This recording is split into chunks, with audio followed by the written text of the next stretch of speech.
জুলাই গণঅভ্যুত্থানে ১৪০০ নিহতের সবার পরিচয় শনাক্ত করে তাদের হত্যাকারীদের বিচার নিশ্চিতের প্রতিশ্রুতি দিয়েছেন চিফ প্রসিকিউটর আমিনুল ইসলাম।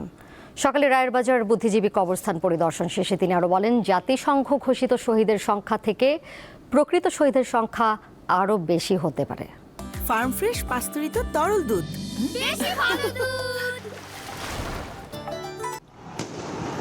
বৈষম্য বিরোধী ছাত্র আন্দোলন এক পর্যায়ে জুলাই গণ অভ্যুত্থানে রূপ নেয়। ২০২৪ সালের ওই অভ্যুত্থানে নিহতের সংখ্যা নিয়ে জাতিসংঘ থেকে একটি প্রতিবেদন প্রকাশ করা হয়। এতে অন্তত ১৪০০ নিহত এবং ২৫,০০০-এর বেশি আহত হওয়ার তথ্য দেয় সংস্থাটি।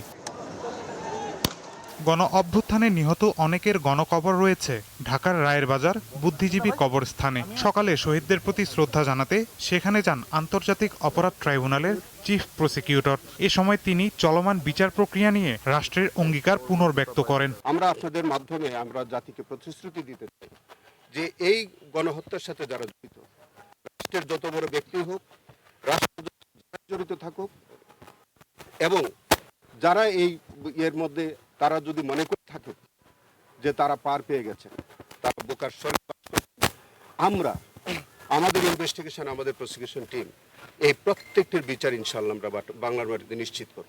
জাতিসংঘের প্রতিবেদনে নিহতের যে সংখ্যা দেওয়া হয়েছে তা আরও বাড়তে পারে বলে জানান তিনি। জোরাইন কবরস্থানে, নারায়ণগঞ্জে, মাতোয়াইলে এবং মুন্সিগঞ্জে সেখানেও আমরা শনাক্ত করার চেষ্টা করছি সেখানে কতগুলো লাশ আছে এবং সেগুলি বা জুলাই শহীদ কয়জন, এইটি আমরা এবং নদীতে ভাসিয়ে দেওয়া হয়েছে কতগুলো, এইগুলি যখন আমরা আপনি যোগফল দেখবেন তখন দেখবেন যে ১৪০০ থেকে বেশি হয়ে যেতে পারে।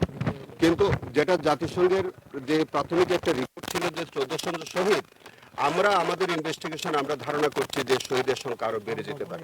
সকল হত্যাকাণ্ডের বিচার নিশ্চিত করার কথাও জানান চিফ প্রসিকিউটর। মাহিদুর রহমান, দীপ্ত সংবাদ, ঢাকা।